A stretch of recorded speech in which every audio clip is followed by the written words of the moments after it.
وَإِذَا تُلِيَتْ عَلَيْهِمْ آيَاتُهُ زَادَتْهُمْ إِيمَانًا وَعَلَىٰ رَبِّهِمْ يَتَوَكَّلُونَ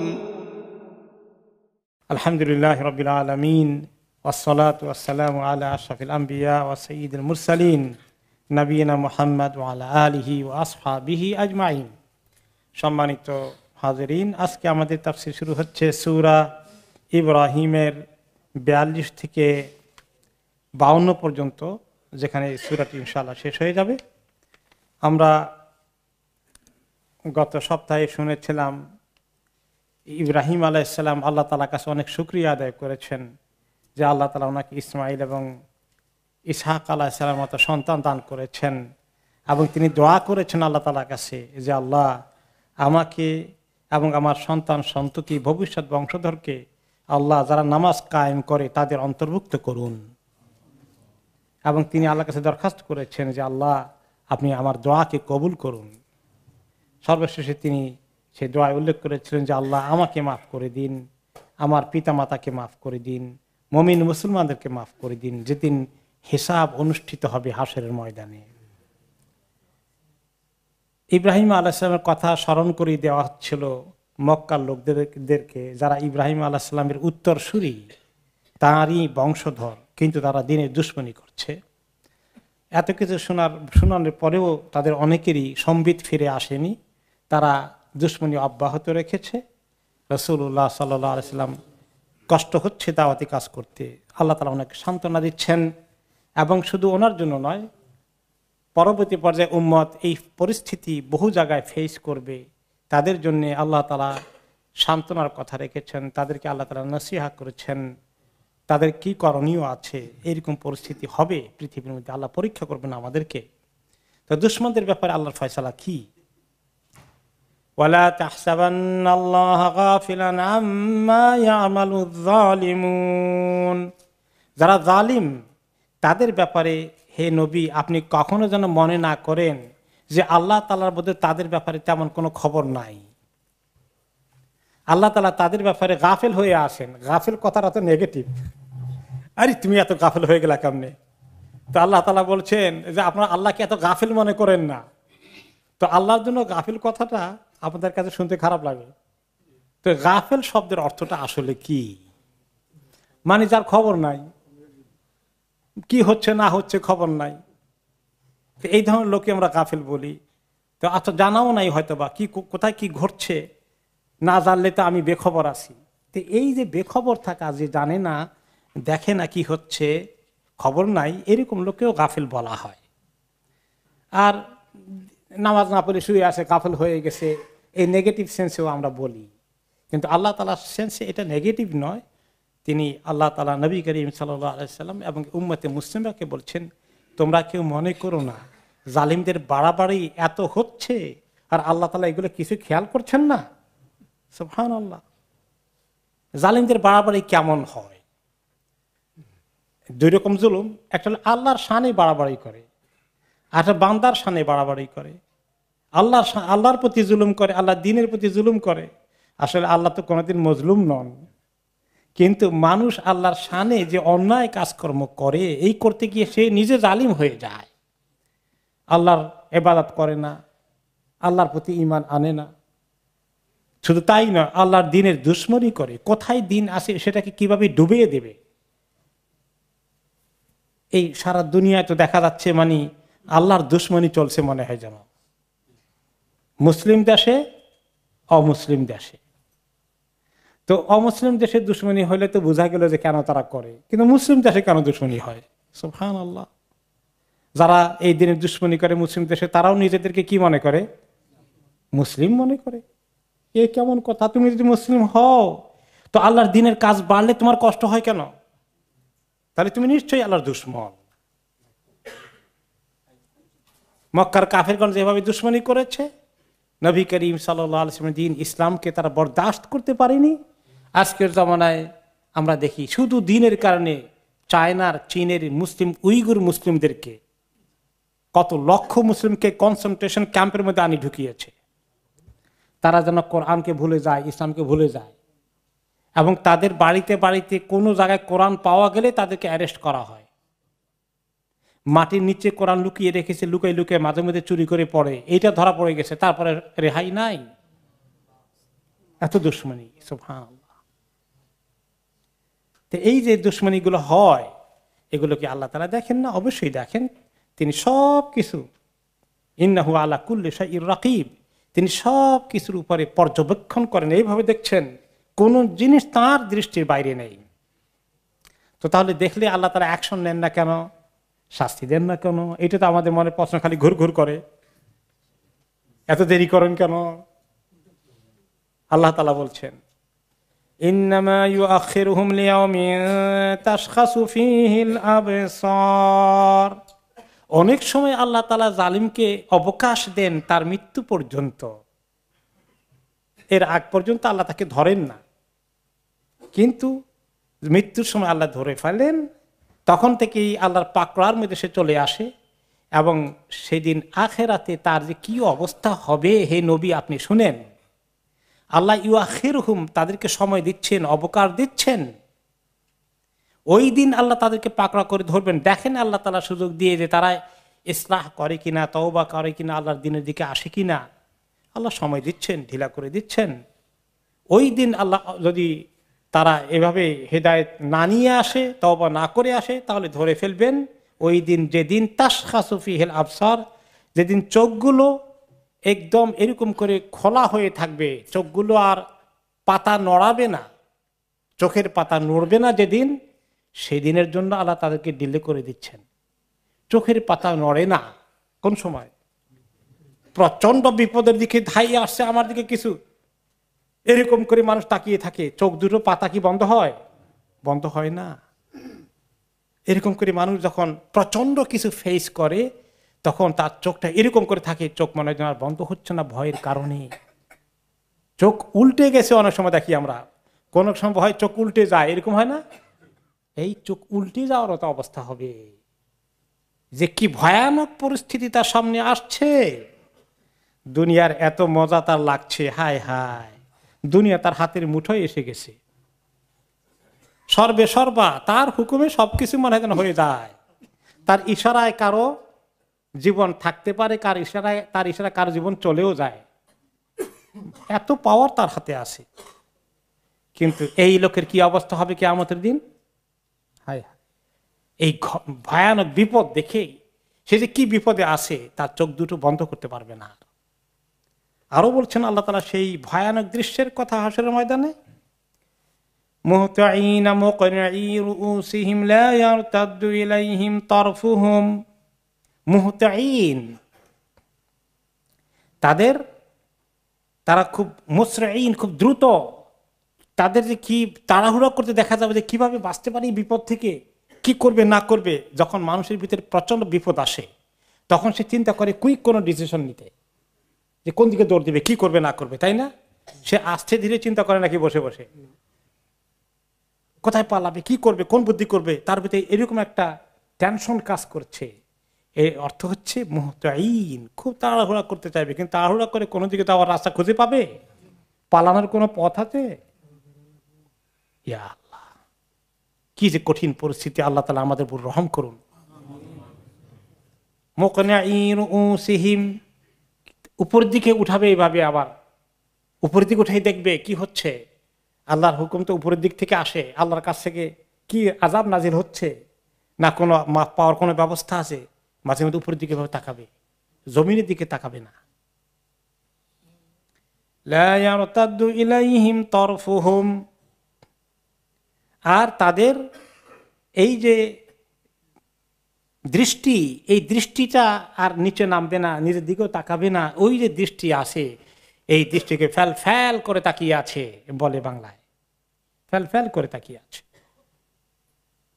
কি আসছে আমার সামনে, আমি কি করব আজকে, কোনো দিশা খুঁজে পাচ্ছি না, এরকম কঠিন এক পরিস্থিতি তার সামনে আসছে। এই হলো চোখের অবস্থা। চোখগুলোর বর্ণনা আল্লাহ তাআলা দিলেন, কি ভয়ানক পরিস্থিতিতে মানুষের চোখগুলো কেমন করে, আর তাদের দিলের খবর কি হবে, প্রাণের কি অবস্থা হবে। ওয়া আফইদাতুহুম হাওয়া, আর তাদের অন্তরটা হয়ে যাবে শূন্য, শুধু বাতাস মানে হেদে না। মানুষে বলে যে আমার দিলটা একদম খালি হয়ে গেছে, বুক ধড়ফড় করছে, আমার অন্তরে এক মহা শূন্যতা বিরাজ করছে, বলে না মানুষ এটা? এই শূন্যতা পূরণের কোনো ব্যবস্থা নাই। ও আফইদাতুহুম হাওয়া, তাদের অন্তরগুলো হয়ে যাবে শূন্য, এক মহাশূন্য, সেখানে মহাশূন্যতা বিরাজমান থাকবে। এর তারা যে কি করবে, কি টেনশনে তারা থাকবে, কোনো গতি খুঁজে পাবে না। জালিমদের এইরকম গতি খুঁজে পাবে না, এত বিপদে তারা পড়বে।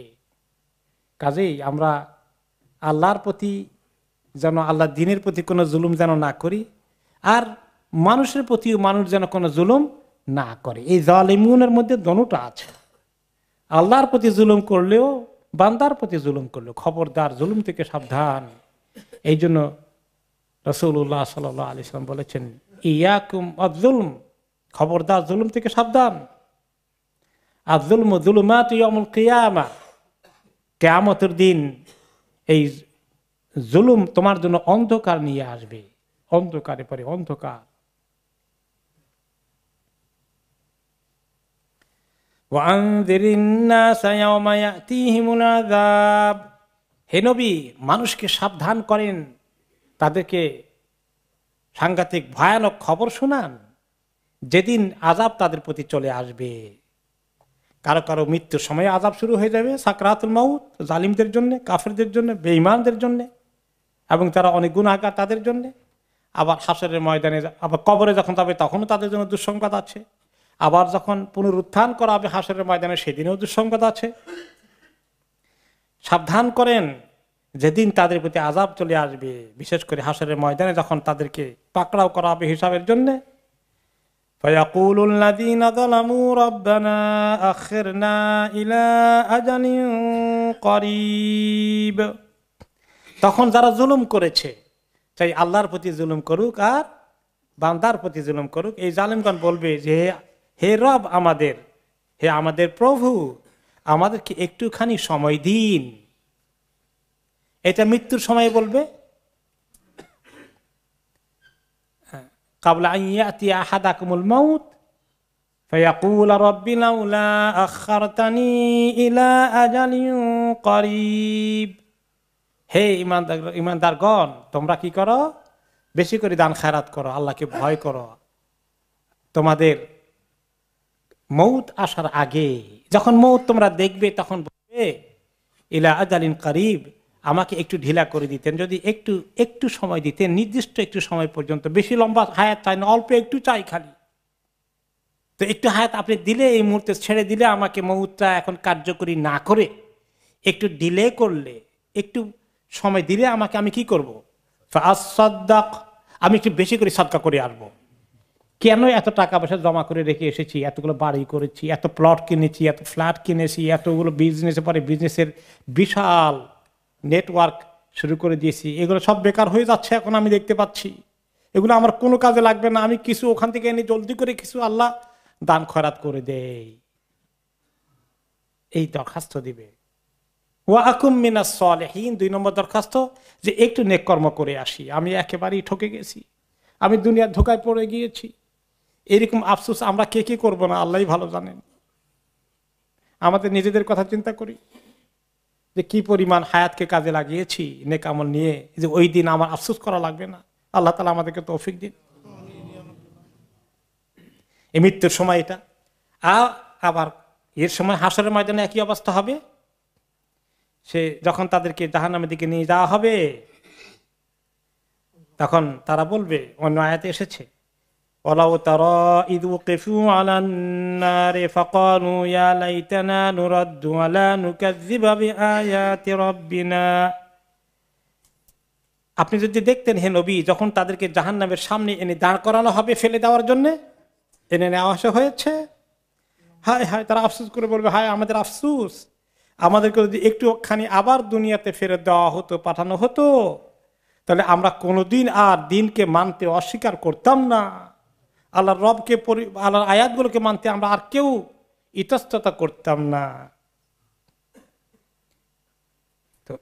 এই আয়াতে, এই সূরাতে এখন বলছে তারা, রব্বানা আখিরনা ইলা আজালিন করিব, হে আমাদের প্রভু আমাদেরকে একটুখানি দিয়ে দিন, পিছিয়ে দিন, পাঠিয়ে দিন একটু অল্প সময়ের জন্য, দুনিয়াতে আবার পাঠিয়ে দিন, আপনার নবীকে আবার পাঠান, আমাদেরকে আবার দাওয়াত দিতে বলেন। নজিব দাওয়াতাক, আপনার দাওয়াত আসলেই আমরা আর একটুও দেরি করব না, একদম সঙ্গে সঙ্গে কবুল করে ফেলবো। আল্লাহ কি যে দরখাস্ত দেওয়া শুরু করে দেবে। ওয়ানাত্তাবিউর রাসূল, নবী রাসূলদের একদম হুবহু অনুসরণ করব, সব কথা মানব, আর কোন রকমের আপত্তি আমাদের পক্ষ থেকে থাকবে না। আল্লাহ একটু পাঠান না আমাদেরকে। তখন আল্লাহ তাআলা কি বলবেন, আওয়ালাম তাকুনু আকসামতুম মিন ক্বাবলু মা লাকুম মিন জাওয়াল, তোমরা কি এর আগে কসম করে বলনি যে আমাদেরকে এই অবস্থা থেকে আর কোনোদিন নড়তে হবে না, আমরা যে মহাসুখে শান্তিতে আছি এভাবেই থাকবো, তোমাদের কে আবার মৃত্যুর পরে হিসাব দেওয়ার জন্য নিয়ে আসা হবে না, এই সমস্ত কথা বিশ্বাস করো না তোমরা? কে আবার আমাদেরকে চিন্তা করবে? আমরা মরে গেলে মাটি আমাদের লাশকে খেয়ে ফেলবে, শুধু গোশত খাবে না, মাটি হাড্ডিও খেয়ে ফেলবে।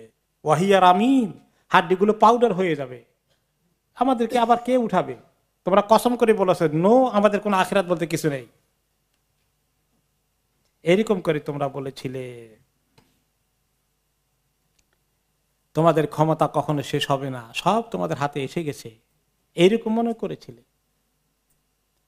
ওয়াসাকানতুম ফি মাসাকিনিল্লাযিনা যালামু আনফুসাহুম, আর তোমরা বসবাস করেছিলে ওই সমস্ত বাড়ি ঘরে যারা তোমাদের আগেই বসবাস করেছিল। এই পৃথিবীর মধ্যে আমরা ওয়ারিশ হয়েছি আমাদের পূর্ববর্তী বংশধরদের, তারা তার পূর্ববর্তী বংশধরদের, যারা অনেকেই ওই সমস্ত বাড়ি ঘরে ছিল, যে সমস্ত বাড়ি ঘরে বা তাদের জায়গা জমিতে আমরা এখন এসে গেছি, তারা এখানে বসবাস করে চলে গেছে, আল্লাহর সঙ্গে তাদের কোনো সম্পর্ক রাখার চেষ্টা করেনি। এর আগে যারা কওমে আদ, কওমে সামুদ, কওমে ফিরআউন, তারা যে এই সমস্ত বিশাল বিশাল শহর নগর বন্দর, তাদের সভ্যতা, তাদের দালান কোঠা, রাজপ্রাসাদ রেখে চলে গেছে, পরবর্তী পর্যায়ে অনেক লোকেরা সেই সমস্ত জায়গায় এখন বসবাস করে। তো এই যে তোমরা বসবাস করে দেখলে আগের লোকগুলো গেল কই, তাদের কি হালত আছে, তারা কোন অবস্থায় আখিরাতে আল্লাহর সঙ্গে মিট করবে, এগুলো দেখার পরেও তোমাদের যখন কোনো সংশোধন করার চিন্তা হয়নি, তাদের পরে এসে তোমরাও সেম লাইনেই আল্লাহর বিরুদ্ধে দুশ্মনী শুরু করে গিয়েছ, অব্যাহত রেখেছ। ওয়াতাবায়্যানা লাকুম কাইফা ফাআলনা বিহিম, তোমাদের কাছে পরিষ্কার হয়ে গেছে আমি তাদের সঙ্গে কি আচরণ করেছি, কেমন কেমন শাস্তি দিয়েছি। ফিরআউনের শাস্তির কথা কি পৃথিবীর মানুষ জানে না? অবশ্যই জানে। এই সমস্ত শহর নগরগুলো যেগুলো ভূমিকম্পে, পম্পেই নগরী ইতালিতে ধ্বংস হয়ে গেল কত মানুষ নিয়ে, বিরাট সিন্ধু সভ্যতা আবিষ্কার হয়েছে, মাটির নিচে চাপা পড়ে গেছে, এই সমস্ত শহরের মানুষ গিয়েছে কোথায়? মাটি চাপা পড়ে কোথায় গেলো? তোমরা দেখলে না এগুলো আল্লাহর আযাব কিভাবে শেষ করে দেয়। ভূমিকম্প আসলে, সাইক্লোন আসলে, ইন্দোনেশিয়া যে সুনামি আসলো রিসেন্টলি, বেশ লোক মারা গেছে, কিন্তু প্রচুর লোক মারা গিয়েছে। একটা ভিডিও ক্লিপ দেখছিলাম যে সুবহানাল্লাহ, যখন প্রচন্ড জোরে সুনামি আসছে তখন লোকেরা বাড়িঘর থেকে বের হয়ে সমুদ্রের তীরে একটু উঁচু জায়গায় দাঁড়ালো যে কোনো দিক থেকে ওখানে রেহাই পাওয়া যায় কিনা, অথবা কোনো জাহাজ আসলে সেখানে জাম্প করে উঠবে। আর দেখতে পেলাম নারী পুরুষ ছোট বাচ্চারা দাঁড়িয়ে আসার, এরকম করে ঢেউ যে আসলো, তারপর কোথায় ভাসিয়ে নিয়ে এগুলো নিমেষের মধ্যে। এইভাবে পৃথিবীতে প্রত্যেক বছরই আমরা দেখি কোন কোন জায়গায় প্রাকৃতিক বিপদ, দুর্যোগ দিয়ে আল্লাহ তাআলা এক জায়গায় দিয়ে পৃথিবীর মানুষকে আল্লাহ তাআলা লেসন দেন যে আল্লাহর দিকে আসো। তোমরা দেখেছো এগুলো সব। ওয়াতাবায়্যানা লাকুম কাইফা ফাআলনা বিহিম, তোমাদের কাছে পরিষ্কার হয়ে গেছে আমি যারা অপরাধী জাতিগুলো তাদেরকে কিভাবে শাস্তি দিয়েছি গজব নাজিল করে করে। ওয়াদারাবনা লাকুমুল আমসাল, যারা নিজেরা দেখোনি সেটা তোমাদেরকে আমি এই কোরআনের মধ্যে অনেক এক্সাম্পল পেশ করেছি। কত জাতির এক্সাম্পল দিয়েছেন না? কওমে আদ, কওমে সামুদ, কওমে ফিরআউন, কারুন, হামান, অনেক এক্সাম্পল আল্লাহ তাআলা দিয়েছেন। সেগুলো থেকে আমাদেরকে আল্লাহ শিক্ষা নেব এই আশা করি তো আল্লাহ তাআলা দিয়েছেন। ওয়াকাদ মাকারু মাকরাহুম ওয়া ইনদাল্লাহি মাকরুহুম, আর তারা যে কি ধরনের ষড়যন্ত্র করেছে, প্লট করেছে আল্লাহর বিরুদ্ধে, আল্লাহ নবীর বিরুদ্ধে, ইসলামের বিরুদ্ধে দুশ্মনী কোন কোন কায়দায় করবে। এত দুশ্মনী, কোনো জায়গায় যদি দেখা যায় যে ইসলামের একটু ভালো কাজ হচ্ছে, কোনো জায়গার লোকেরা ইসলামের দিকে ভালো করে আসছে, স্থানীয় বলেন আর আন্তর্জাতিক চক্র বলেন, তাদের তখন কি শুরু হয়ে যায়, জ্বালা যন্ত্রণা শুরু হয়ে যায় যে এখানে ইসলামের কাজ ভালো হচ্ছে, এটা থামা, তোমাদের মাকর, তোমাদের ষড়যন্ত্র এগুলা তোমরা খুব করেছিলে, তারা অনেক ষড়যন্ত্র করেছিল। ওয়াকাদ মাকারু মাকরাহুম ওয়া ইনদাল্লাহি মাকরুহুম, আর তাদের ষড়যন্ত্রগুলো আল্লাহর কাছে একদম ধরা ছিল। এইভাবে আল্লাহ জানতে পারছেন অবশ্যই সূক্ষ্মভাবে কোথায় কি তারা করছে। কিছু কিছু জিনিস মিডিয়ায় আসে, কিছু কিছু জিনিস তো আসে না, গোপনে হয় সব। মুসলমানদেরকে কোথায় কিভাবে নিঃশেষ করতে হবে, ইসলামকে কিভাবে 12টা বাজানো যাবে, এগুলো কোথায় কোথায় মিটিং হয়, আন্তর্জাতিকভাবে হয় না দেশীয়ভাবে হয়, কোন জায়গায় হয়, সারা দুনিয়ার সব খবর কি আল্লাহ রাখেন? ইনদাল্লাহি মাকরুহুম, আল্লাহর কাছে সবার এই সমস্ত ষড়যন্ত্রের খবর আছে, একদম ভেরি ক্লিয়ার, তিনি দেখছেন এভরি মুহূর্তে, প্রতিটি মুহূর্তে। আর কোন কোন ষড়যন্ত্র আছে ছোটখাটো, কোন কোন ষড়যন্ত্র আছে বিরাট, এত গভীর ষড়যন্ত্র। তো তাদের বেশি গভীর ষড়যন্ত্র হলে সেটাকে কি আল্লাহ মোকাবিলা করতে পারবেন? ও, তো আল্লাহ তাআলা বলছেন ওয়া ইন কানা মাকরুহুম লিতাজুলা মিনহুল জিবাল, তাদের যদি ষড়যন্ত্র এমন হয় যে এক পাহাড়কে, হিমালয় পাহাড়কে ওই জায়গায় রাখবে না, ওখান থেকে আউট করে আরেক জায়গায় নিয়ে যাবে। এটা দুইটা তাফসীর। একটা হলো এত কঠিন ষড়যন্ত্র যে এক পাহাড়কে আরেক ওখান থেকে সরাইয়ে ফেলবে, এরকম এত শক্তিশালী ষড়যন্ত্র করলেও সেটাও আল্লাহ তাআলা ডিল করতে পারবেন,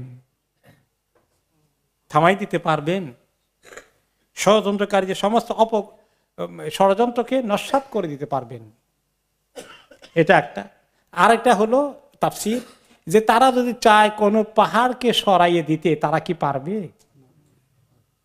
ধাক্কা দিয়ে একখানে এখান থেকে সরাই দেয়, পারবে না। কিছু খুঁড়ে খাড়ে কিছু জিনিস হয়তো কেটে কুটে কিছু কমাইতে পারে, কিন্তু গোটা পাহাড়কে সরিয়ে নিয়ে যাবে ধাক্কা দিয়ে, এইটা তারা পারবে না। তার মানে আল্লাহ তারা এই দিনকে এইভাবে করে সরিয়ে দিতে পারবে না। তারা চাইলেই যেভাবে পাহাড়কে সরিয়ে দিতে পারে না, আল্লাহর দিনকেও সরাতে পারবে না। ইউরিদুনা লিয়ুতফিউ নূরাল্লাহি বিআফওয়াহিহিম ওয়াল্লাহু মুতিম্মু নূরিহি ওয়ালাউ কারিহাল কাফিরুন। কুফরি শক্তি চায় কি একদম ফু দিয়ে আল্লাহর দিনের যে আলোটা আছে, বাতিটা আছে, নিভিয়ে দিবে। আল্লাহর দিনের এই বাতিকে তারা নিভাতে পারে না, পারবে না তারা। আল্লাহ এই বাতিকে জ্বালিয়ে রাখবেন ইনশাআল্লাহ কিয়ামত পর্যন্ত, কিয়ামতের আগ পর্যন্ত, একটা নির্দিষ্ট সময় পর্যন্ত পৃথিবীতে ইসলাম থাকবেই থাকবে ইনশাআল্লাহ। অনেক মুসলমানের রক্তক্ষয় হবে, অনেককে তারা নিঃশেষ করে দেবে, কিন্তু দিনকে নিভিয়ে আউট করে দিবে ইনশাআল্লাহ না। আর এই দিন অরিজিনাল দিন হিসাবেই থাকবে। কোরআন হাদিসকে তারা একটুও চেঞ্জ করতে পারবে না। আজকে কোন দিন আছে অরিজিনাল দিনের মধ্যে? একটাও নাই। কিন্তু ইসলাম হয়তো আমাদের আমলের মধ্যে অনেক ক্ষেত্রেই কমতি আছে, কিন্তু অরিজিনাল ইসলাম কি কেউ যদি খুঁজে পাওয়ার চেষ্টা করে পাবে না হারিয়ে গেছে? অবশ্যই পাবে। কাজে আল্লাহু মুতিম্মু নূরিহি, এটা তোমরা পারবে না এই ইসলামকে নিভিয়ে দিতে, যেভাবে পাহাড়কে সরিয়ে দিতে পারবে না। এখন তারপরেও কথা তো আল্লাহ তাআলা তো এখনো পানিশমেন্ট দিলেন না, এইটা মনে হয় আবার ঘুরে প্রশ্নটা আসে, তাই না? তো আল্লাহ তাআলা আবার জবাব দিচ্ছেন, আবার জবাব দিচ্ছেন, ফালা তাহসাবান্নাল্লাহা মুখলিফা ওয়াদিহি রুসুলা, খবরদার আপনি যেন মনে না করেন হে নবী, আল্লাহ যে নবীকে ওয়াদা করেছেন এটাকে আল্লাহ তাআলা ঠিক রাখবেন না, এইরকম ধারণা যেন মনে না আসে আপনার। আল্লাহ তাআলা আপনাকে বলছেন জা আল হক ওয়া যাহাকাল বাতিল ইন্নাল বাতিলা কানা যাহুকা, হক এসেছে, বাতিল বিতাড়িত হয়ে যাবে। বাতিল বিতাড়িত হওয়ার জন্যই সে এসেছে, থাকার জন্য আসেনি। বাতিল বিতাড়িত হবেই। মক্কায় হয়েছে, ফাতে মক্কার পরে কোথায় তাদের বাতিল লুকিয়েছে? ইয়াদখুলুনা ফি দীনিল্লাহি আফওয়াজা। পরবর্তী পর্যায়ে কমিউনিজম আসতে হাইরে ইসলামের সবে 12টা বাজিয়ে দিবে সারা দুনিয়াব্যাপী। তার কত প্রভাব এখন কদ্দুর আছে, রাশিয়ার মধ্যে মুখ থুবড়ে পড়ে গেছে।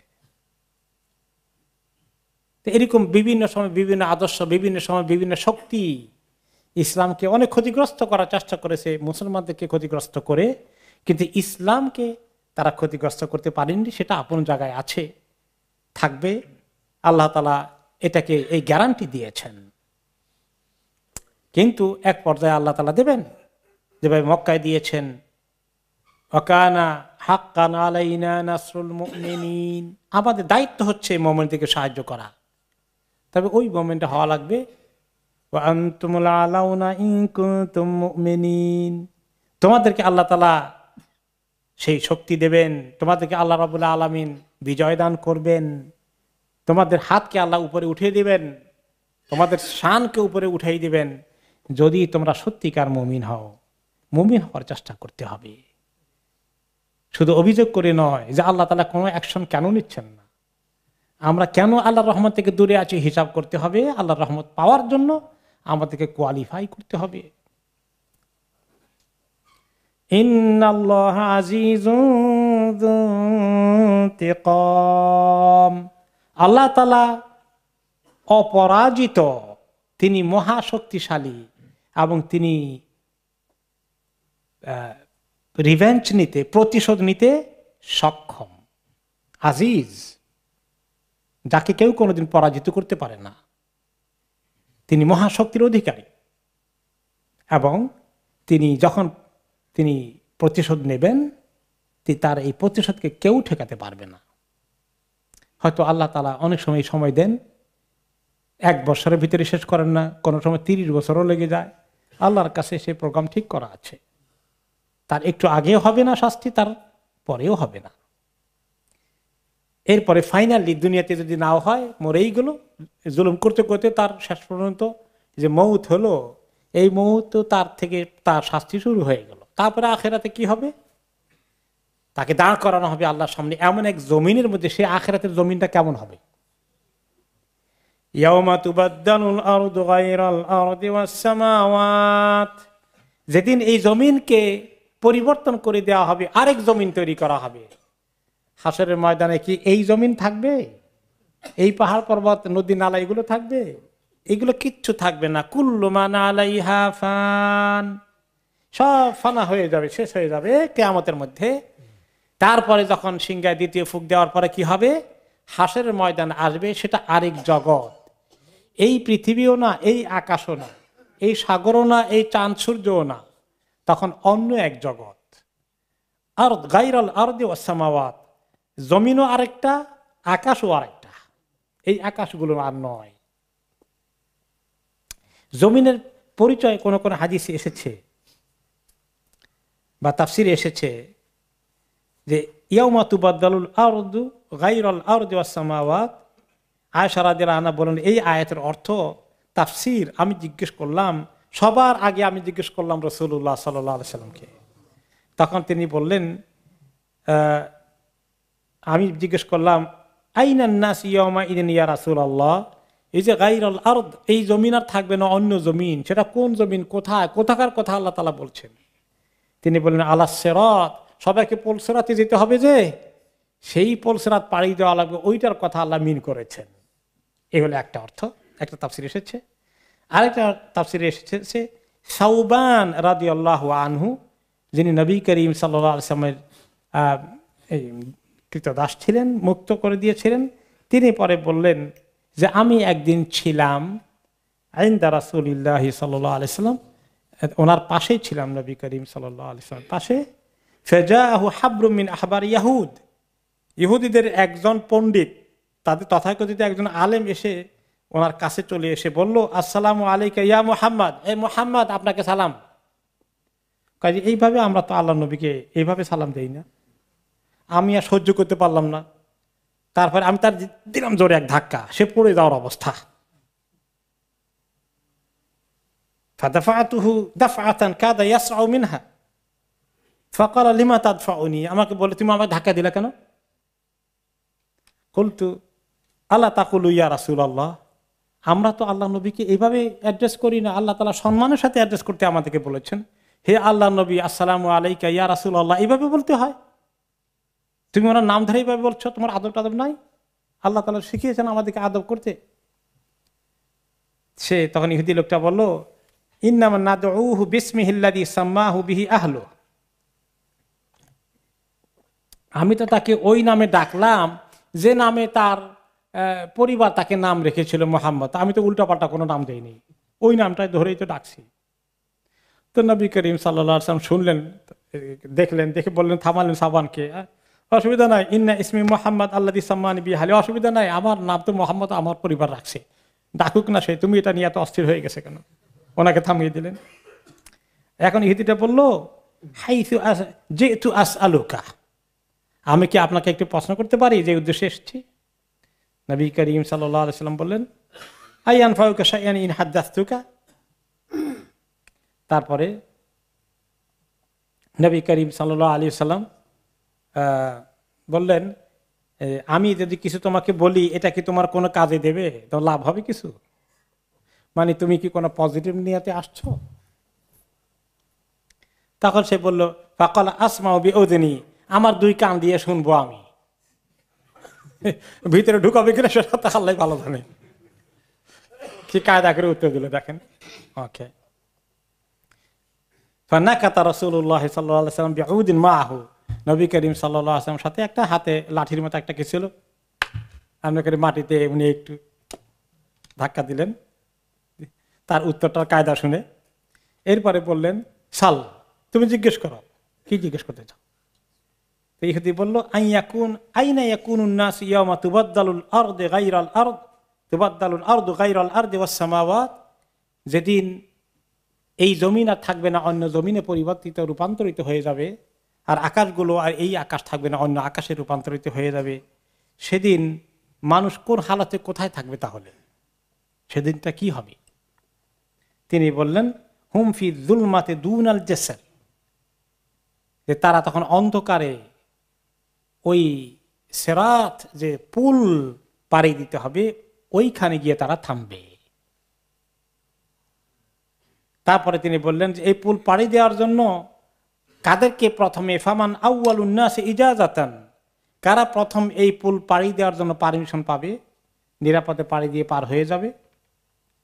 ফাকালা ফুকারাউল মুহাজিরিন, যে মুহাজির যারা নিজেদের সমস্ত সম্পদ রেখে আল্লাহর দ্বীনের জন্য মক্কা থেকে মদিনা হিজরত করে চলে গিয়েছেন, সব ফেলে দিয়ে, তাদেরকে আল্লাহ তাআলা সর্বপ্রথম অ্যালাউ করবেন।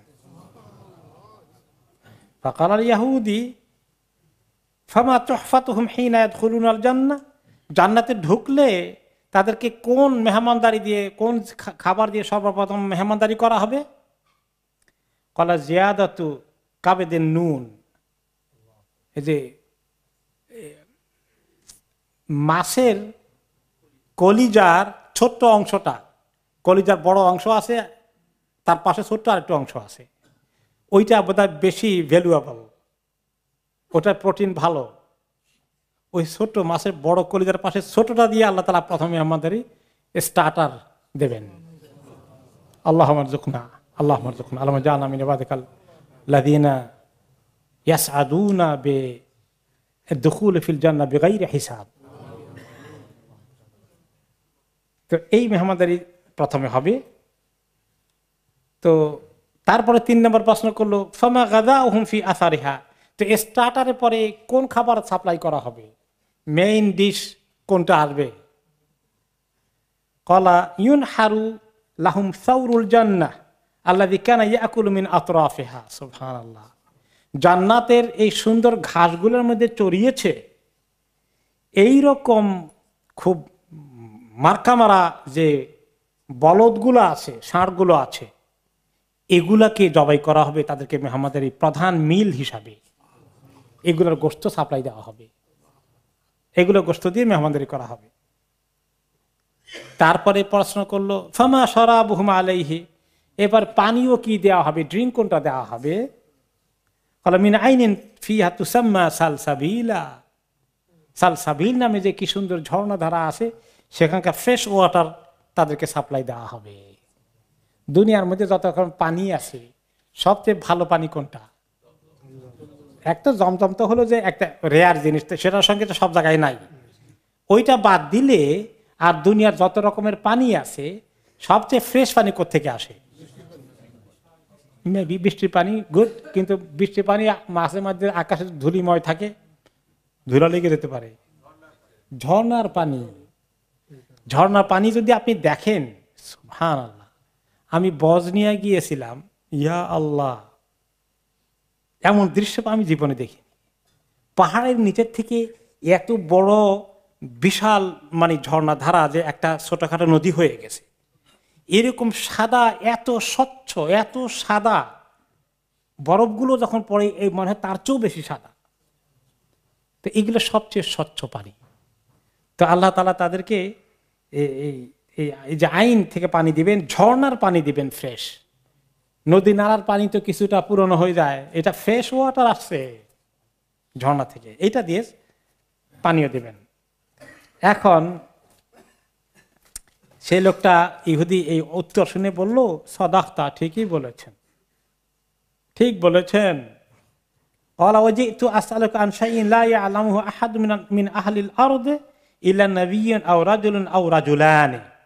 এখন বলে যে এগুলাতে এমনি কিছু প্রশ্ন করলাম, আসলে আরেকটা প্রশ্নের জন্য আসছিলাম, যেটার উত্তর কেউ জানে না জমিনের মধ্যে।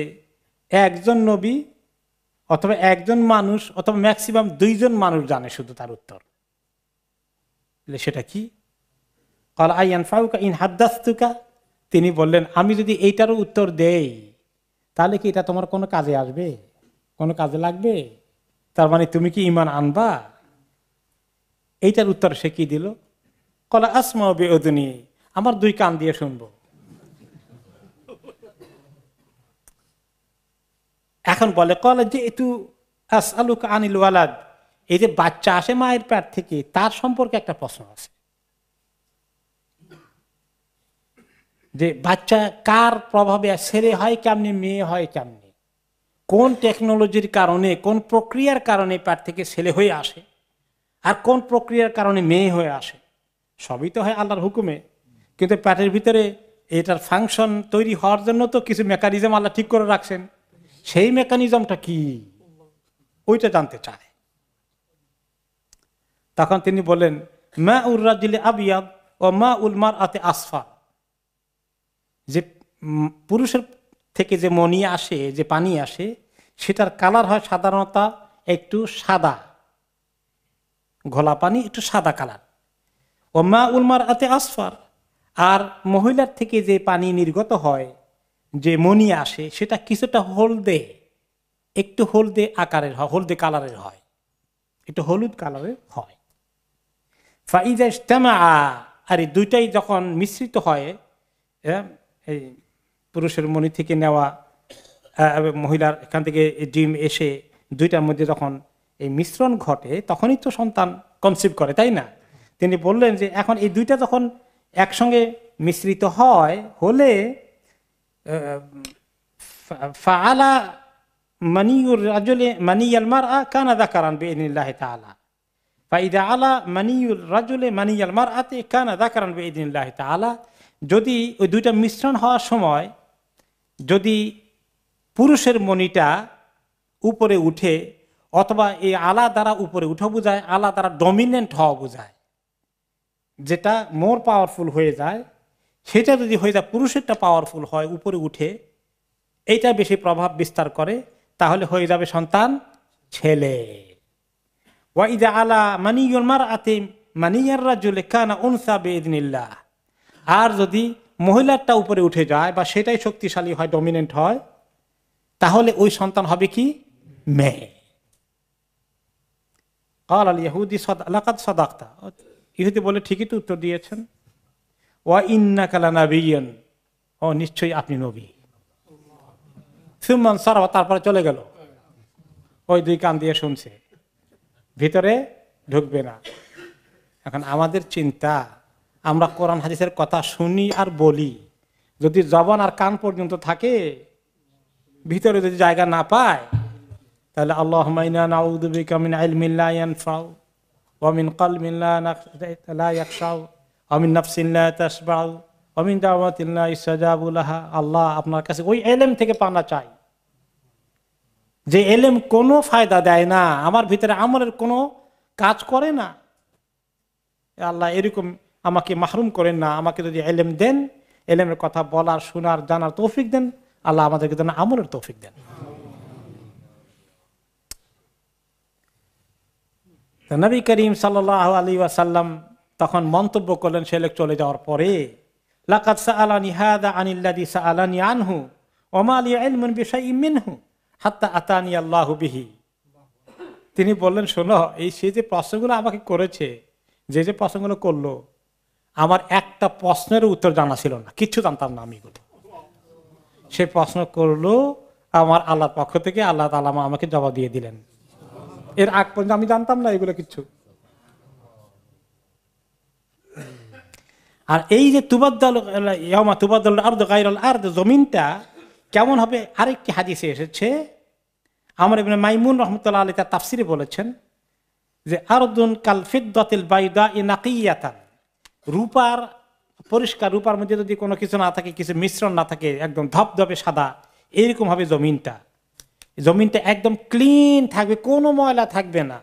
লাম ইসফাক ফিহা দামুন, এই জমিনে কোনো রক্তপাত হয়নি কোনো দিন, নতুন একটা ফ্রেশ জমিন। ওয়ালাম ইউআমাল আলাইহা খাতিআতান, এই জমিনে কোনো গুনাহ সংগঠিত হয়নি। ইয়ানফাযহুমুল বাসর, এই জমিন একদম এত সমতল ভূমি, জমিনের এই মাথা থেকে ও মাথা সম্পূর্ণ পরিষ্কার দেখা যাবে, কোনো বাধা নেই, কোনো ওয়াল নেই, কোনো পাহাড় নেই, কোনো বিল্ডিং নেই যে আমি এর পিছনে কি দেখতে পাচ্ছি না, সমস্ত কিছু দেখা যাবে। ফাবাসারুকাল ইয়াউমা হাদিদ, তোমার চোখ আজকে একদম দৃষ্টি অনেক তীক্ষ্ণ, বহুদূর পর্যন্ত দেখতে পাবে। ওয়ায়াসমাউহুমুদ দাঈ হুফাতান উরাতান কামা খুলিকু, যখন তাদেরকে ডাকা হবে, তোমরা জমায়েত হয়ে যাও, ওইদিকে যাও, জমা হিসাব দেওয়ার জন্য যাও, তারা সবাই শুনতে পাবে এই আওয়াজকে, এবং সবাই, এই জমিনটা এরকম। আর মানুষগুলো কেমন, কি পরবে মানুষ হাসরের ময়দানে? কোনো কাপড় নেই, সবাই নগ্ন ভাবে হাসর হবে। সুবহানাল্লাহ। পায়ে কোনো জুতা থাকবে না, বেয়ার ফুট, খালি পায়ে। আর যখন এই হাদিস শুনলেন মা আয়েশা রাদিয়াল্লাহু আনহা, হাসরের ময়দানে উঠবে হুফাতান উরাতান গুরলা, মুসলমানি যাদের আছে তাদের মুসলমানিও ছাড়াই উঠবে। তা এই যে হাদিস শুনলেন যে নগ্ন হয়ে উঠবে, ইয়া রাসূলুল্লাহ, কেমন হবে, লজ্জার কথা না, নারী পুরুষ হাসরের ময়দানে এইভাবে উঠবে? তিনি মানে অদ্ভুত হয়ে গেলেন মা আয়েশা খবর শুনে, কেমন শরমের কথা। তো নবী করিম সাল্লাল্লাহু আলাইহি ওয়াসাল্লাম বলেন, আয়েশা, গায়ে কাপড় আছে না নাই তোমার? আরেকজনের গায়ে কাপড় আছে না নাই? এই খবর কি কারো থাকবে? কি জিনিস যে মানুষকে সেদিন অকুপাই করে রাখবে, তার সমস্ত চিন্তা ভাবনাকে গ্রাস করে ফেলবে, যে আজকে আমার জাহান্নামে যাওয়ার ফয়সালা হবে না জান্নাতের ফয়সালা হবে। এইটা এত বড় একটা বিষয়। কার গায়ে কাপড় আছে নাই, খালি গায়ে আছে, নগ্ন আছে, সে তার নগ্নতা দেখা যাচ্ছে, এগুলো চিন্তা করার চোখের মধ্যে কিচ্ছুই পড়বে না। কেমন বেহুশ হয়ে যাবে মানুষ ওই চিন্তায়। তারাহুম সুকারা, তুমি দেখতে পাবে তাদের মনে হয় যেন নেশা হয়ে গেছে, তাদের মনে হয় যেন সেন্স নাই, বেহুশ। তারা আসলে বেহুশ না, হুঁশ আছে, কিন্তু ওই যে হিসাব নিকাশ, জান্নাত জাহান্নাম পলসেরাত নিরাপদ ভাবে পাড়ি দিতে পারবে কিনা, এই চিন্তা তাদেরকে এক ধরনের এমন করে ফেলেছে যে তাদের হুঁশ মনে যেন কাজ করছে না। এই কঠিন দিনে যেন আল্লাহ রাব্বুল আলামিন আমাদেরকে পার করে দেন। আল্লাহুম্মা হাসিবনা হিসাবান ইয়াসীরা।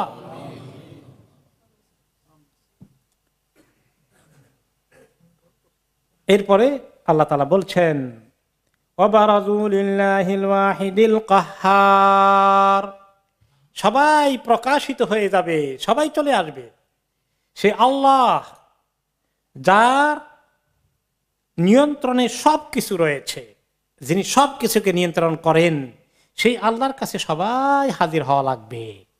কত বছর আগে মারা গিয়েছে, কোন জায়গায়, পৃথিবীর কোন জায়গায় তার দাফন হয়েছে, কোন সমুদ্রে পড়ে মাছের পেটে চলে গিয়েছে, কোন বনে গিয়ে বাঘের পেটে সিংহের প্যাকে ঢুকে পড়েছে, সেও মিস করা হবে না তাকে। ছোট বাচ্চা থেকে বুড়ো পর্যন্ত সবাইকেই হাজির করা হবে, আল্লাহর সামনে নিয়ে আসা হবে। আর সেদিন কি হবে?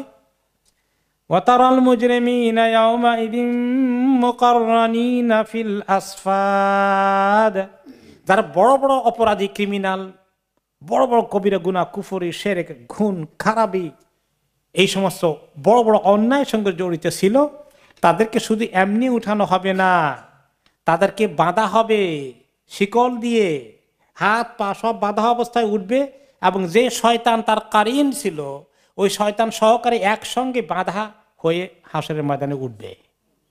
মুকাররানিনা ফিল আসফাদ, তাদেরকে এভাবে তাদেরকে এমনি মুক্ত অবস্থায় হাসরের ময়দানে উঠানো হবে না, বরঞ্চ লোহার শৃঙ্খল দিয়ে বাঁধা অবস্থায় উঠানো হবে। সারাবিলুহুম মিন কাতরানিন ওয়া তাগশা উজুহাহুমুন নার, আর তাদেরকে যে পোশাক দেওয়া হবে এটা কিন্তু লজ্জা ঢাকার পোশাক না, হিসাবের পরে আরেক পোশাক দেওয়া হবে। জাহান্নামীদের পোশাক হবে মিন কাতরান, সেটা হলো বিভিন্ন ধাতব পদার্থ দিয়ে বানানো, লোহা জাতীয় পদার্থ দিয়ে বানানো কাপড়। কারণ জাহান্নামের আগুনে জ্বলবে যখন এই ধাতব পোশাক, লোহার পোশাক যদি গায়ে আটসাট করে লেগিয়ে দেওয়া হয় কেমন লাগবে? ইন্না লিল্লাহি ওয়া ইন্না ইলাইহি রাজিউন, ইন্না লিল্লাহি নাউযু বিল্লাহি মিন যালিক, আল্লাহুম্মা আজরনা মিনান নার। এইরকম পোশাক তাদেরকে দেওয়া হবে যে গায়ের থেকে এটা খোলার কোনো উপায় নেই, গলে যাচ্ছে সব, আবার নতুন করে আবার ফ্রেশ হয়ে আবার তৈরি হচ্ছে, আবার গলে যাচ্ছে, আবার তৈরি হচ্ছে, আবার গলে যাচ্ছে। এরকম পোশাক তাদেরকে পরানো হবে।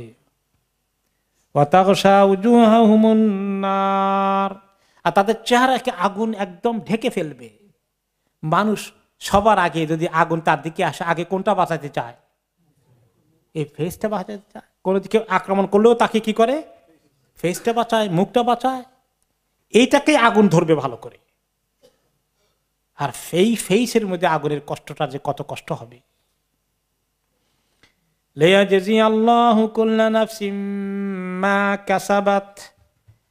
এই হিসাবের ময়দান আল্লাহ নিয়ে আসবেন, যাতে করে প্রত্যেকটি নফস যা কিছু কামাই করেছে, অর্জন করেছে, আমল করেছে, সেগুলোর যেন একদম পাওনা ভালো করে বুঝিয়ে দেওয়া হয়।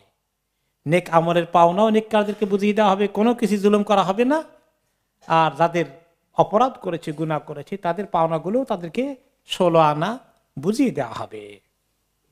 ইন্নাল্লাহা সারিউল হিসাব, নিশ্চয়ই আল্লাহ তাআলা খুব সহজেই দ্রুত হিসাব নিতে সক্ষম।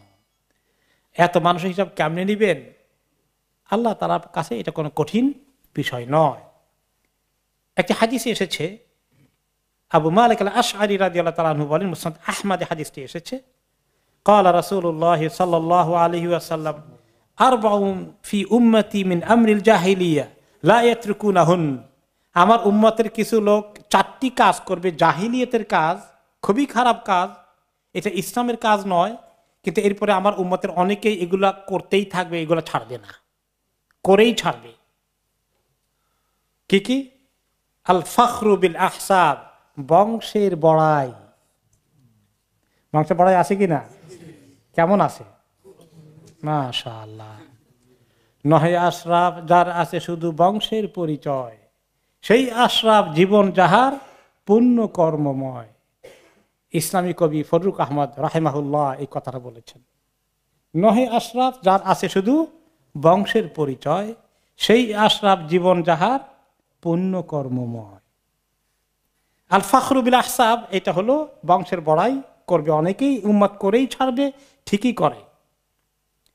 ওয়াত্তানু ফিল আনসাব, আর কারো কারো খামাখাই তার জন্মের ব্যাপারে আপত্তি তুলবে, তার বাপ থেকে পয়দা হয় নাই, নাউজুবিল্লাহ, তার বংশ ঠিক নাই, অন্যায় তহমত দেওয়ার কাজও করবে অনেক ক্ষেত্রে। ওয়াল ইস্তিসকাউ বিন নুজুম, আর তারকা দ্বারা বৃষ্টি পাওয়ার জন্য চেষ্টা করবে। তার মানে কিছু এই জাতীয় বৃষ্টির জন্য আল্লাহর কাছে দোয়া না করে সালাতুল ইস্তিসকা না পড়ে এরকম কিছু করবে। সুবহানাল্লাহ, ছোটকালের কথা।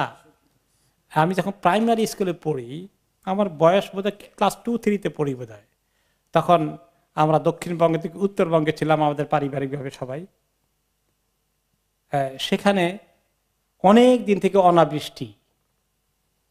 এখন এই অনাবৃষ্টি দূর করার জন্য একটা হিন্দুয়ানি তরিকায় সেখানে একটা ফাংশন করা হলো। আমার একটু একটু মনে পড়ে যে মহিলারা কলস ভর্তি করে এনে মাথার মধ্যে ঢাললো, আর কিছু কিছু জন গান গাইলো, কিছু ধরনের কিছু কর্মতৎপরতা চালালো। এখন তো পুরো মনে নাই, অনেকক্ষণ পর্যন্ত তারা সুর করে করে করে এগুলো পড়লো, দেও দেও কয়ে ডাকলো, হ্যাঁ, আর কি জানি বললো, একদম ছোটকালের কথা, বোধহয় আমি ক্লাস 1-2 পড়ি, এত মনে নাই।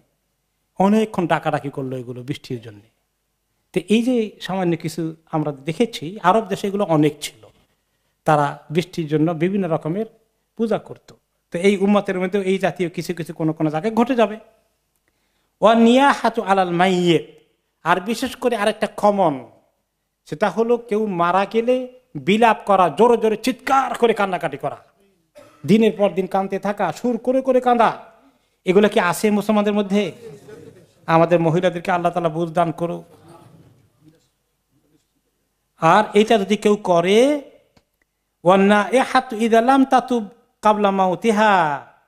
যে এরকম এই মহিলা যে এরকম বিলাপ করেছে, রোদন করেছে, জোরে জোরে চিৎকার করে, মা বাবা ছেলে মেয়ে ভাই বোন কারোর জন্য কান্নাকাটি করেছে, যদি তওবা না করে এই মহিলা মারা যায়, তার শাস্তি কি হবে?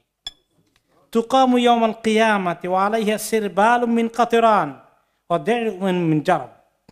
সেই মহিলার পোশাকগুলো হবে এই লোহার অথবা এই জাতীয় ধাতব পদার্থের পোশাক, তাকে পায়জামা থেকে শুরু করে এগুলো পরানো হবে।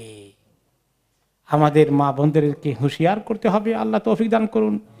কারো মৃত্যু খবর অনেক কষ্টের খবর, কিন্তু চোখের পানি আসা আল্লাহ অ্যালাউ করেছেন। আর এর চেয়ে বেশি চিৎকার করা, বিলাপ করা, রোদন করা, সুর করে করে চিৎকার করে করে সরার গতিতে বলতে থাকা, এইরকম করে, এটা অনেক বড় কবিরা গুনাহ, বড় কবিরা গুনাহ। এবং যার জন্য কাঁদে, এই কান্নার কারণে তার কি অবস্থা? আল মাইয়িতু ইউআযাবু বিবুকাইল হাই।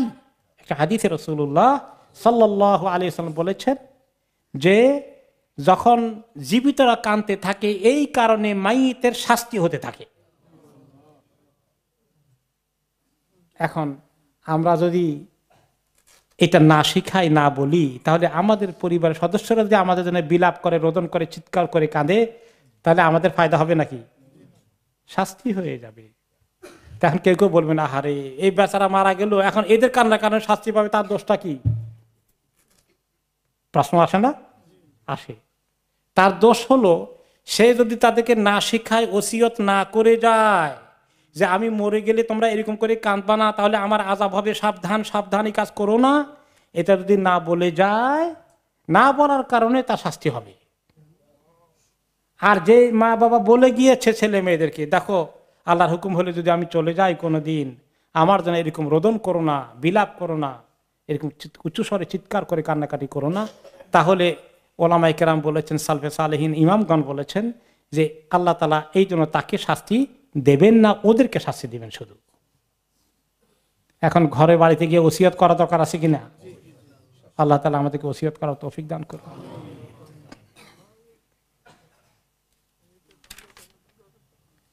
হাযা বালাগুল লিন-নাসি ওয়া লিয়ুনযারু বিহি ওয়া লিয়ালামু আন্নামা হুয়া ইলাহু ওয়াহিদুন ওয়া লিয়াযাক্কারা উলুল আলবাব। এই যে এতক্ষণ বলা হলো কথা, এখন আল্লাহ তাআলা বলছেন কি, শেষ করছেন এই সূরাটাকে, কনক্লুশন দিয়ে নিয়ে আসছেন, হাযা বালাগুল লিন-নাস। এই যে এতক্ষণ যা বলা হলো, এগুলো মানুষের জন্য নোটিশ পাওয়া গেছে, মানুষের জন্য ফরমান জারি করা হলো, অ্যানাউন্সমেন্ট করে দেওয়া হলো, সাবধান। ওয়ালিউনযারু বিহি, এই নোটিশগুলো পেয়ে মানুষ যেন সাবধান হয়, খবরদার, ওই যে আখিরাতে ইয়াউমা তুবাদদালুল আরদু গায়রাল আরদি, জমিনে তোমাকে উঠতে হবে, আল্লাহর কাছে হিসাব দিতে হবে, তোমার সামনে কি আছে, কিরকম পোশাক হবে জাহান্নামীদের, এগুলো সব কথা তাদেরকে বলে দেওয়া হয়ে গেল, ইনফরমেশন এসে গেছে। তারা যেন এখন সতর্ক হয়ে যায়, আমল যেন দুরস্ত করে ফেলে, দুনিয়ার মোহে যেন এরকম বেহুশ না হয়ে যায়, আখিরাতের ভয়ে যেন দিল তাদের কাঁপতে থাকে। ওয়ালিয়ালামু, তারা যেন ভালো করে বুঝে ইয়াকিন করে, আন্নামা হুয়া ইলাহু ওয়াহিদ, যে সে আল্লাহ যিনি এই সব কিছু নোটিশ দিয়েছেন তিনি এক ইলাহ, লা ইলাহা ইল্লাল্লাহ। এই একত্ববাদ, এই তাওহীদ, কুল হুয়াল্লাহু আহাদ, যিনি শিরক থেকে পরিপূর্ণ মুক্ত ঈমান আনবেন, তিনি, তার ভিতরে তাওহীদ আছে। যে অনেক লা ইলাহা ইল্লাল্লাহ বলে কিন্তু তার ভিতরে শিরক আছে, তার মুখে হাজারবার লা ইলাহা ইল্লাল্লাহ আল্লাহর কাছে গ্রহণযোগ্য হবে? নো। সারাদিন বা দিনের মধ্যে কয়েক ঘন্টায় যদি জিকির করে লা ইলাহা ইল্লাল্লাহ হু হু করতে করতে মাইক ফাটিয়ে ফেলে, কিন্তু কবরের কাছে গিয়ে শিরক করে। আর যে যিনি শুয়ে আছেন জানেন তার কত পাওয়ার, তো তার কাছে চায়, তাহলে তার লা ইলাহা ইল্লাল্লাহ দিনের মধ্যে যদি হাজারবার লাখবার জপে কাজে লাগবে? যেই ব্যক্তি সত্যিকার জেনে বুঝে লা ইলাহা ইল্লাল্লাহ পালন করেছে তার জন্য সুসংবাদ রয়েছে। মান ক্বালা লা ইলাহা ইল্লাল্লাহ দাখালাল জান্নাহ, যে ব্যক্তি লা ইলাহা ইল্লাল্লাহ বললো সে জান্নাতে যাবে। তো এখন আমরা বলি সুবহানাল্লাহ, লা ইলাহা ইল্লাল্লাহ তো কতবার বলছি, তো আর জান্নাতে যাওয়ার কোনো চিন্তাই নাই, আর অসুবিধা কিছুই নাই। তো একজন জিজ্ঞেস করলেন, তো লা ইলাহা ইল্লাল্লাহ বলে যদি জান্নাতে যাওয়া যায়, এত কষ্ট করে আমল করার কথা বলেন কেন? আর কারে শোনো, লা ইলাহা ইল্লাল্লাহ মিফতাহুল জান্নাহ, এটা জান্নাতের চাবি ঠিকই, কিন্তু চাবি দিয়ে জান্নাতের দরজা খুলতে হলে চাবির মধ্যে কি লাগবে? চাবির দাঁত লাগবে, আসনান। দাঁতগুলো হচ্ছে আমল, নামাজ, রোজা, হজ, যাকাত, হারাম হালালের লেনদেন, হ্যাঁ, সত্য কথা বলা, মানুষকে প্রতারণা না করা ইত্যাদি সব কিছু হচ্ছে আমল। তোমার যদি লা ইলাহা ইল্লাল্লাহ থাকে আর এগুলো দাঁত না থাকে, আমল না থাকে, তাহলে তোমার জান্নাতের দরজা খুলবে না। তো কাজে শুধু লা ইলাহা ইল্লাল্লাহ জপার মধ্যেও ফায়দা আছে, ইয়াকিনের সাথে, ইমানের সাথে আমল করার নিয়ত। এবং লা ইলাহা ইল্লাল্লাহর এই জন্য আল ইমানের ব্যাখ্যা কি? আল ইমান তো হচ্ছে তাসদীক বিল জানান, ইমান হচ্ছে অন্তরের মধ্যে ঠিক মতো বিশ্বাস করা, ইয়াকিন করা। তারপরে কি? আল ইকরার বিল লিসান, এরপর জবান দিয়ে সেই কথা উচ্চারণ করা, স্বীকৃতি দেওয়া, আমি বিশ্বাস করি অন্তর থেকে, মুখেও বলি আল্লাহ ছাড়া কোনো মাবুদ নেই। ওয়াল আমালু বিল জাওয়ারিহি ওয়াল আরকান, ইমানের তৃতীয় স্তরটা কি? সমস্ত অঙ্গ প্রত্যঙ্গ দিয়ে শারীরিকভাবে বাস্তবে এই লা ইলাহা ইল্লাল্লাহর এই ইমানের আমলকে বাস্তবে রূপায়িত করা। সেই বাস্তবে রূপায়িত করা শুধু নামাজের মাধ্যমে নয়, রুজি রোজগার হালাল আছে কিনা, মানুষকে ঠকাই কিনা, আমার ভিতরে ইনসাফ আছে কিনা, আমি মানুষকে কষ্ট দেই কিনা, সবগুলো দিয়ে সব আমলের মধ্যেই ইমান রয়েছে। এইভাবে করে আসবে ওয়ালিয়া আলামু আন্নামা হুয়া ইলাহু ওয়াহিদ, এই ভালো করে জানুক যে আল্লাহ এক, এবং তার এই একত্ববাদকে এইভাবে প্রমাণ করতে হবে, প্রতিষ্ঠা করতে হবে। ওয়ালিয়াযাক্কারা উলুল আলবাব, আর এইভাবেই যেন এই যে নোটিশগুলো দিলাম, এক একটা সূরা এক একটা নোটিশ, এক একটা আয়াত এক একটা নোটিশ, আমার পক্ষ থেকে এগুলাকে যারা সিরিয়াসলি নেয়, খুব গভীরভাবে নেয়, চিন্তা ভাবনা করে, পর্যবেক্ষণ করে, বোঝার চেষ্টা করে, আমল করে, তাদের জন্য এই মেসেজগুলো দিয়েছি। যারা সত্যিকার জ্ঞানী তারা মেসেজ নিক, তারা লেসন নিক, তারা শিক্ষা নিক, তারা এটাকে আমল করুক। আল্লাহ রাব্বুল আলামিন আমাদেরকে তাদের অন্তর্ভুক্ত করুন যারা সুন্দর কথা শুনে এবং তারা আমল করে।